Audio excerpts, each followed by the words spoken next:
सुबह का समय था। मुखिया अपने खेत पर बैठा हुआ अपनी फसल को देख रहा था कि तभी वहां मुखिया के गांव का अनाथ लड़का आदित्य आ पहुंचा। अरे तुझसे कितनी बार कहा है आदित्य कि सुबह सुबह मेरे सामने मत आया कर, सारा दिन खराब हो जाता है। अरे पंडित जी ने कहा है सुबह सुबह हमेशा अच्छी वस्तुएं, खुशकिस्मत चेहरे ये सब देखना चाहिए, न कि तेरे जैसे अनाथ बदकिस्मत और मनहूस चेहरे को पता नहीं कहां से आ जाता है मुंह उठाकर। मुखिया की बात सुनकर आदित्य निराश हो गया। मुखिया जी, अगर मैं अनाथ हूँ तो इसमें भला मेरा क्या कसूर है? अरे बिल्कुल कसूर है, तेरा ही कसूर है, क्योंकि मैं तेरे माता और पिता को अच्छी तरह से जानता था। तेरे पैदा होने से पहले उनके हालात बहुत अच्छे थे। तेरे पैदा होने के बाद उनकी आर्थिक स्थिति अचानक से बिगड़ गई। पहले तेरी माँ खत्म हुई, उसके बाद तेरा बाप चल बसा, लेकिन तू एक मनहूस है जो अभी तक जिंदा है। अरे होना तो यह चाहिए था कि तेरे माता और पिता को जिंदा रहना चाहिए था, मरना तुझे चाहिए था। चल अब सीधी तरह से ये बता यहाँ क्यों आया है? आदित्य का दिल मुखिया के तानों से छल्ली हो चुका था, लेकिन फिर भी उसने अपने आंसुओं को रोकते हुए कहा, मुखिया जी, मैं एक अनाथ हूँ, मुझ पर थोड़ी सी दया कीजिए। अरे साफ साफ कह दे भैया, कहना क्या चाहता है, बोल। मुखिया जी, मैंने 2 दिन से कुछ नहीं खाया है। पिछले कई दिन से गांव के हर घर का दरवाजा खटखटा चुका हूँ काम मांगने के लिए, लेकिन कोई हमको काम ही नहीं देता है। इसीलिए बड़ी उम्मीद लेकर आपके पास आया हूँ। आपके तो बहुत सारे खेत हैं ना, किसी एक खेत में हमको काम करने के लिए रख लीजिए ना। इस गरीब अनाथ का गुजारा चल जाएगा। आपका काम मैं बहुत अच्छे से करूंगा। मुखिया आदित्य की बात सुनकर आदित्य को बहुत गौर से देखने लगा और कुछ देर बाद बोला, देख वैसे मैं तुझे काम तो नहीं दे सकता, लेकिन तुझे एक मशवरा जरूर दे सकता हूँ। तू एक काम कर, ये गांव छोड़कर चला जा और किसी दूसरे गांव में बस जा। दूसरे गांव वाले तेरे अतीत को जानते नहीं है, तो जाहिर सी बात है वहां तुझे काम मिल जाएगा, और अगर इसी गांव में रहेगा तो भैया भूखा मर जाएगा। आदित्य निराश होकर मुखिया के खेत से वापस आ गया और एक वृक्ष के नीचे बैठ गया। आदित्य का भूख से बुरा हाल हो रहा था कि तभी उसकी नजर अपने ही गांव के सुखिया चाचा पर पड़ी, जो अपने बच्चों को रोटी खिला रहे थे। कितनी बार कहा है पिताजी कि मुझे घी लगी रोटी ही पसंद है। ओह हो, अरे बेटा, जल्दबाजी में तेरी माँ भूल गई। अब क्योंकि हमको सुबह खेत जाने की जल्दी रहती है ना, तो तू अभी ये खा ले। शाम के समय मैं तुझे देसी घी की रोटियां खिलाऊंगा। यह सुनकर सुखिया चाचा का बेटा क्रोधित हो गया और उसने रोटी उठाकर जमीन पर फेंक दी। यह देखकर आदित्य को बहुत बुरा लगा। आदित्य दौड़ता हुआ आया और सुखिया चाचा से बोला, सुखिया चाचा, ये क्या आप अपने बेटे को रोटी की इज्जत करना नहीं सिखाते? अरे सबसे पहली बात तो यह कि तेरी यहाँ आने की हिम्मत कैसे हुई, और अब मेरे इतने बुरे दिन नहीं आए कि तू हमको बताएगा कि रोटी की इज्जत कैसे की जाती है। चल दफा हो जा यहाँ से। अरे भाग जा, बड़ा आया। आदित्य चुपचाप वहां से चला गया। चल आजा बेटा, चल चल, तू घर चल। तू मानेगा नहीं ना, तुझे घी लगी रोटियां चाहिए। चल मैं तेरी माँ से दोबारा रोटियां बनवाता हूँ। चल बेटा चल। आदित्य फिर से आकर उसी वृक्ष के नीचे बैठ गया। तभी वहां पर आदित्य की पड़ोसन बिंदिया आ गई।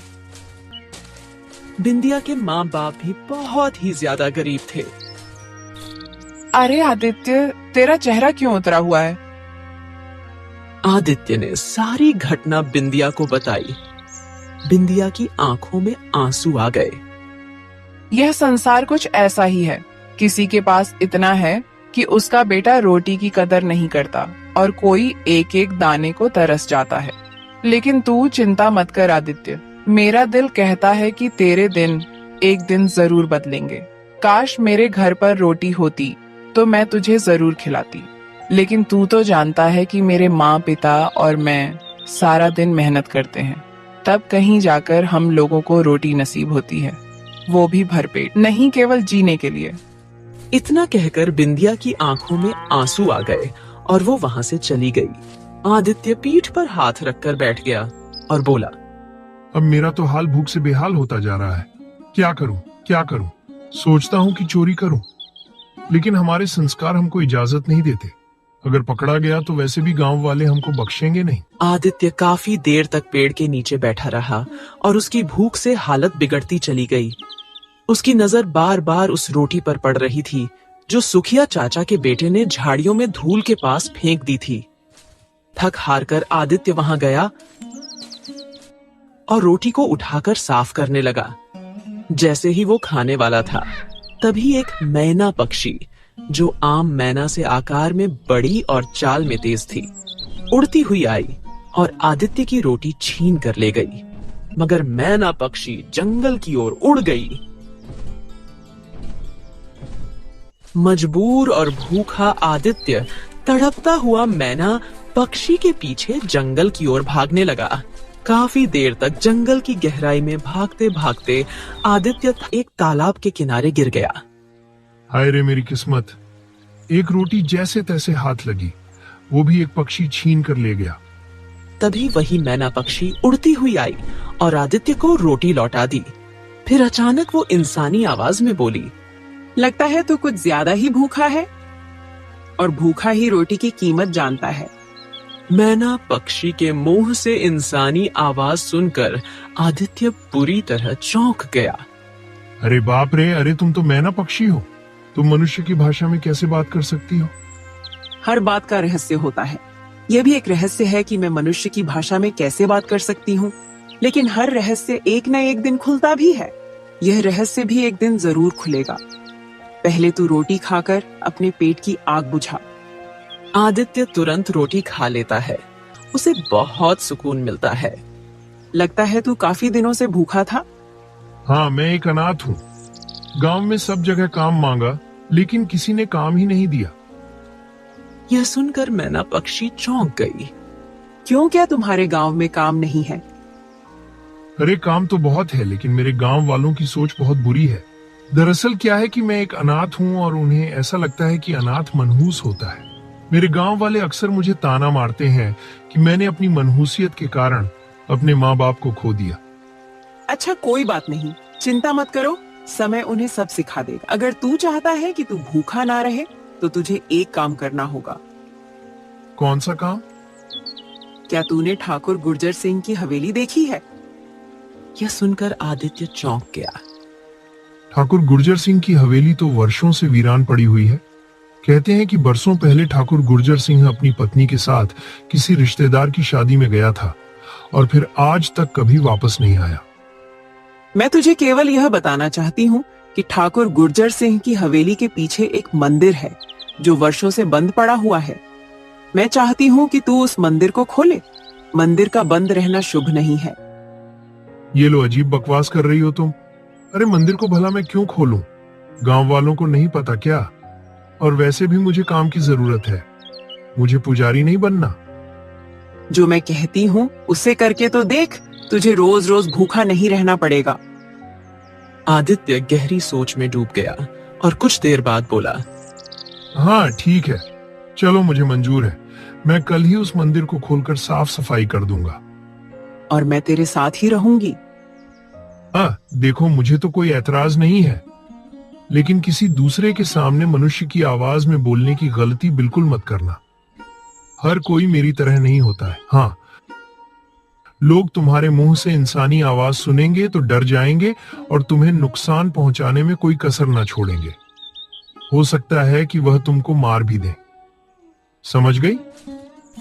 इतना कहकर आदित्य अपने घर की ओर चल पड़ा और मैना पक्षी उसके कंधे पर बैठ गई।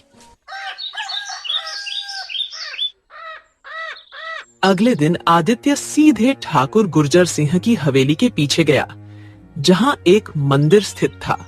कहते हैं यह मंदिर ठाकुर गुर्जर सिंह के लापता होने के बाद से ही बंद पड़ा था, क्योंकि वहां ठाकुर जी की ही पूजा होती थी।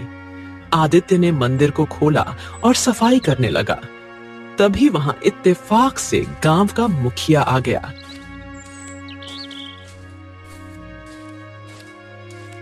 आदित्य को मंदिर में देखकर वो बुरी तरह क्रोधित हो गया। अरे ये क्या मंदिर में आदित्य? अरे तेरी हिम्मत कैसे हुई मंदिर के अंदर प्रवेश करने की? तूने इस वर्षों पुराने मंदिर को क्यों खोला रे? राम राम राम हे भगवान। मुखिया जी, मंदिर का बंद रहना अशुभ होता है, इसलिए खोला। मुखिया गहरी सोच में डूब गया। अरे बात तो तूने पते की कही है, लेकिन अब जब तूने मंदिर खोल ही दिया है तो गांव के मुखिया होने के नाते जिम्मेदारी मेरी बनती है कि मैं यहाँ किसी पुजारी को नियुक्त करूं। और हाँ, मंदिर की साफ सफाई की जिम्मेदारी भी मेरी है। चलो ठीक है, मैं गांव के कुछ लोगों को बुलाकर इसकी सफाई करवाता हूँ और कल से ही इस मंदिर में पूजा अर्चना और आरती का प्रारंभ किया जाएगा। और अब से तुझे मंदिर में घुसने की कोई जरूरत नहीं है। आदित्य गुस्से से मंदिर से कुछ दूर चला गया। तभी वहां पर मैना पक्षी उड़ती हुई आ गई। अरे क्या बात है, कल तो तुम्हारे चेहरे पर भूख नजर आ रही थी, लेकिन आज तुम्हारे चेहरे पर क्रोध आ रहा है। अरे केवल तुम्हारी वजह से ही क्रोध नजर आ रहा है मेरे चेहरे पर। तुम्हारे कहने पर मैंने मंदिर खोला, साफ सफाई की, और तभी आदम के मुखिया जी मुझे बुरा भला कहकर धक्के मारकर भगाया है।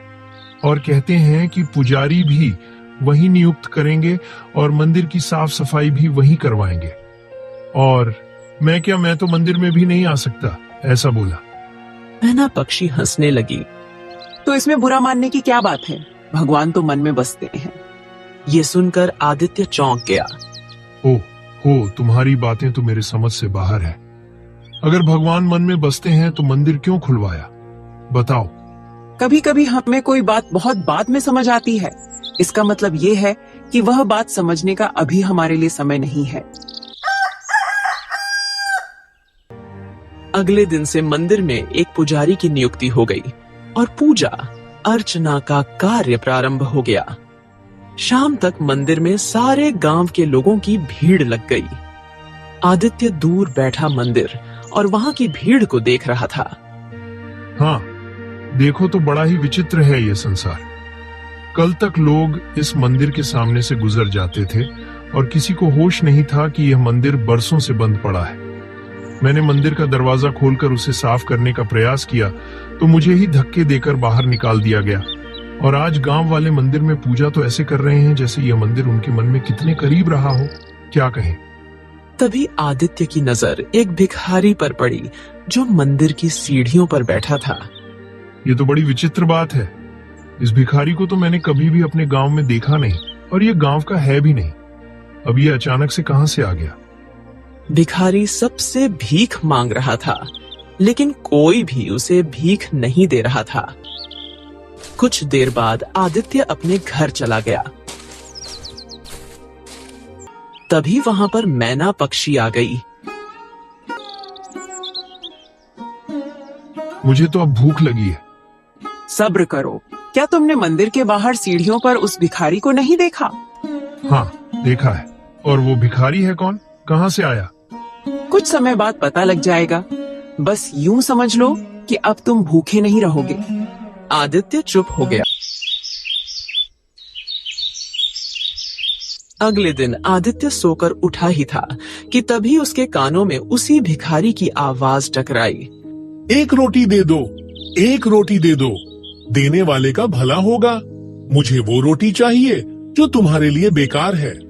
यह सुनकर आदित्य चौंक गया और सीधे मंदिर की सीढ़ियों पर जाकर उस भिखारी के पास पहुंचा। ए बाबा, कौन हो तुम? मतलब भीख मांगते तो कई लोगों को देखा, लेकिन तुम्हारा भीख मांगने का अंदाज तो बड़ा ही विचित्र है। तुम वो रोटी क्यों मांग रहे हो जो लोगों के लिए बेकार होती है, मतलब जो लोग फेंक देते हैं? क्योंकि मैं रोटी की कीमत जानता हूँ। भिखारी गांव के घरों के दरवाजों पर जाकर रोटी मांगने लगा। कुछ देर बाद वो मुखिया के दरवाजे पर पहुंचा। मुखिया ने दरवाजा खोला। लगता है तू किसी दूसरे गांव का भिखारी है। एक रोटी दे दो, भगवान तुम्हारा भला करेगा। हाँ, ये ले, ताजी रोटी ले ले। नहीं नहीं, मुझे वो रोटी दो जो तुम्हारे किसी काम की नहीं।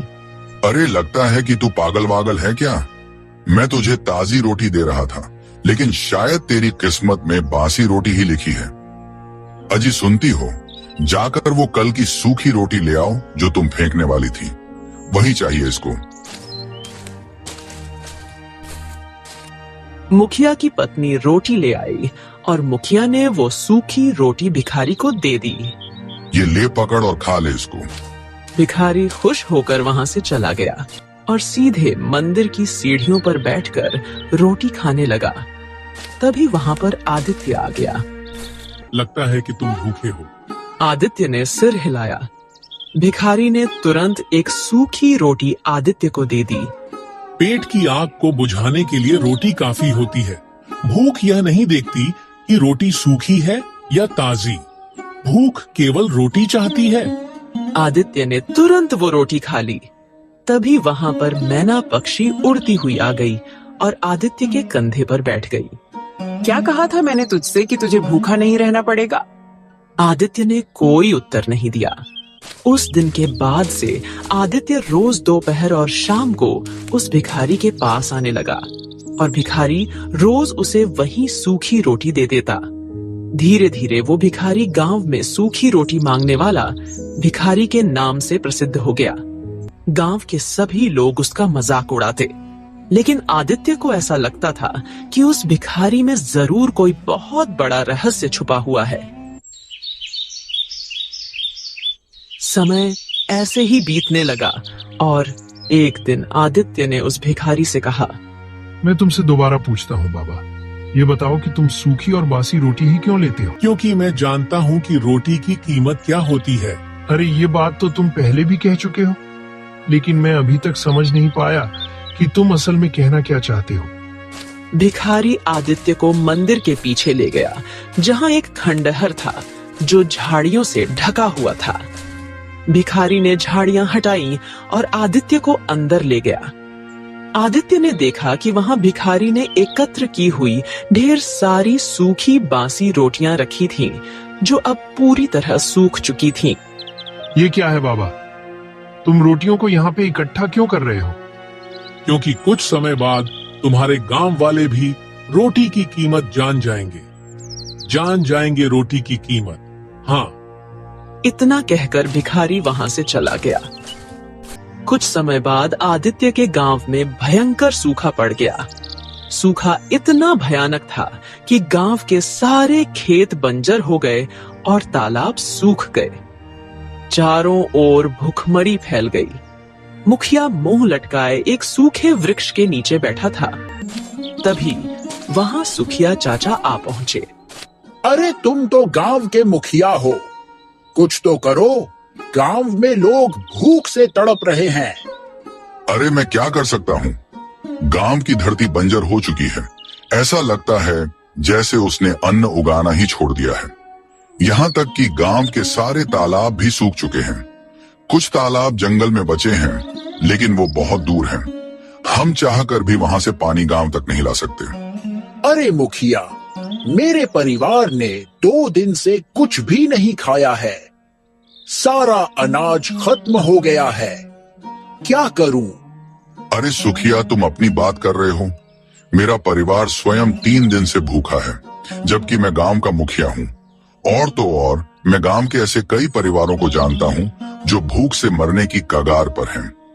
तभी उन सभी के कानों में एक आवाज गूंजी, जिन सबको भूख लगी है वो मंदिर के पीछे वाले खंडहर में आ जाओ। जिन सबको भूख लगी है मंदिर के पीछे वाले खंडहर में आ जाओ।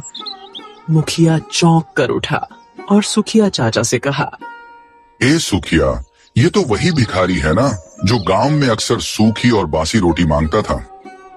हाँ, आप सही कह रहे हो मुखिया जी। और जब से गांव में सूखा पड़ा है, तब से उसने भीख नहीं मांगी। मुखिया की आंखों में चमक आ गई। मेरा तो भूख से हाल बेहाल है। जरूर इस भिखारी के पास कुछ खाने को होगा। चलते हैं सुखिया, चल।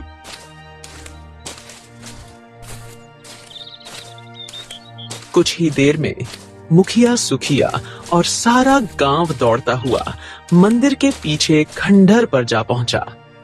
भिखारी ने तुरंत झाड़ियां हटाई और गांव के मुखिया की ओर देखा। वो देखो, अंदर रोटी का ढेर है, जाओ।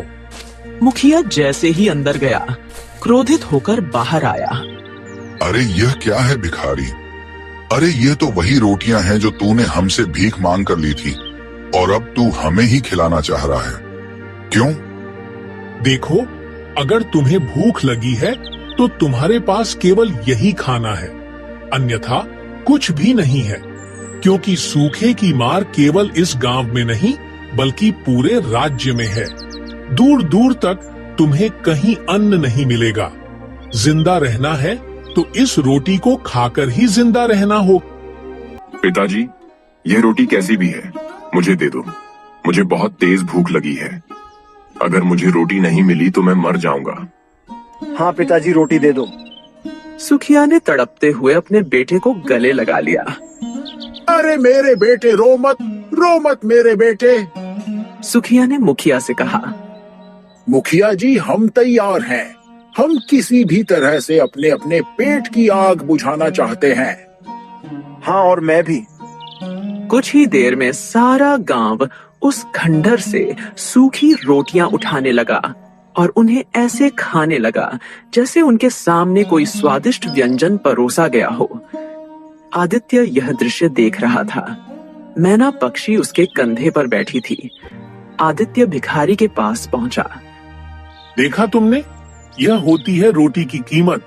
वही गांव वाले जो इन्हीं रोटियों को बेकार समझते थे और मुझे दे देते थे, आज यही रोटियां कैसे खा रहे हैं। देखो देखो। हाँ, अब मैं समझ गया। लेकिन बाबा, आखिरकार आप हैं कौन? भिखारी मुस्कुराया। तभी मैना पक्षी उड़ती हुई भिखारी के कंधे पर जा बैठी। मैना पक्षी और वो भिखारी रंग बिरंगी चमक में परिवर्तित हो जाते हैं। कुछ ही क्षणों में वो मैना पक्षी एक स्त्री में बदल जाती है और वह भिखारी सेठ गुर्जर सिंह में। यह देखकर आदित्य और सारे गांव वाले चौंक जाते हैं। मुखिया दौड़ते हुए आता है। अरे, ये तो हमारे गांव का सेठ गुर्जर सिंह और उनकी पत्नी है, जो बरसों पहले रिश्तेदार की शादी में गए थे, लेकिन वापस लौटकर कभी नहीं आए। सुखिया चाचा भी दौड़ते हुए आते हैं। सेठ जी, आखिरकार ये क्या रहस्य है? सेठ गुर्जर सिंह मुस्कुराते हुए सबकी ओर देखते हैं। मैं बताता हूँ। बरसों पहले मैं सेठ गुर्जर सिंह अपनी पत्नी के साथ बैलगाड़ी में रिश्तेदार की शादी से लौट रहा था। हमने सोचा कुछ देर तालाब के किनारे बैठकर आराम कर लेते हैं और खा पीकर फिर चलते हैं। हम दोनों बैलगाड़ी से उतरकर तालाब के किनारे बैठ गए और रोटी सब्जी निकालकर खाना खाने लगे। भोजन के बाद मेरी पत्नी बची हुई रोटियां झाड़ियों में फेंक देती है। तभी वहां एक साधु आ जाता है और बोलता है, यह तुम क्या कर रही हो? तुमने जो रोटियां फेंकी हैं वह पाप है। मैंने कहा, हमारा पेट भर चुका है, अब हमें रोटियों की कोई आवश्यकता नहीं, और वैसे भी गांव तक पहुंचते पहुंचते यह सूख जाएंगी। यह सुनकर साधु क्रोधित हो गया और बोला, जिस जंगल में तुम जा रही हो वहां तुम्हें सैकड़ों लोग मिलेंगे जो भूखे होते हैं। तुम यह रोटियां उन्हें देकर पुण्य कमा सकते थे। फिर मैं घमंड आकर बोला, तो इसमें हम क्या करें? क्या हमने उन्हें रोटियां खिलाने का ठेका ले रखा है? फिर साधु ने कहा, समझ गया, तुम्हारा पेट भरा हुआ है और तुम्हारा मन घमंड से अंधा हो चुका है। रोटी की कीमत, रोटी की कीमत। रोटी अनमोल होती है और यह कीमत तब समझ आती है जब कोई कई दिन से भूखा हो और उसके सामने एक सूखी रोटी हो जो उसकी जान बचा सकती हो। लेकिन वो रोटी भी इतनी आसानी से ना मिले, और जब तक तुम दोनों रोटी की कीमत नहीं समझोगे तब तक तुम श्रापित रहोगे। और हम उस साधु के श्राप से भिखारी और मेरी पत्नी एक मैना पक्षी में बदल गई। हम दोनों अपने बदले हुए रूप को देखकर फूट फूट कर रोने लगे। हमें रोते देख साधु को हम दोनों पर दया आ गया और बोला, दिया हुआ श्राप वापस नहीं लिया जा सकता। अब तुम्हें अपने श्राप का अंत स्वयं करना होगा। बरसों बाद तुम दोनों अपने गांव पहुंचोगे। उस समय वहां आदित्य नाम का एक बालक जन्म लेगा जो एक एक रोटी के लिए तरसेगा। जिस तरह तुमने रोटी झाड़ियों में फेंकी थी, उसी तरह से तुम्हारे गांव का कोई बच्चा भी रोटी झाड़ियों में फेंकेगा और आदित्य भूख से तड़पता हुआ उस रोटी तक पहुंचेगा। नियति तुम्हें उस रोटी तक उसे पहुंचाने के लिए विवश करेगी। तुम्हें अपना रहस्य तब तक किसी को नहीं बताना है जब तक तुम पूरे गांव को रोटी की कीमत का एहसास न करा दो।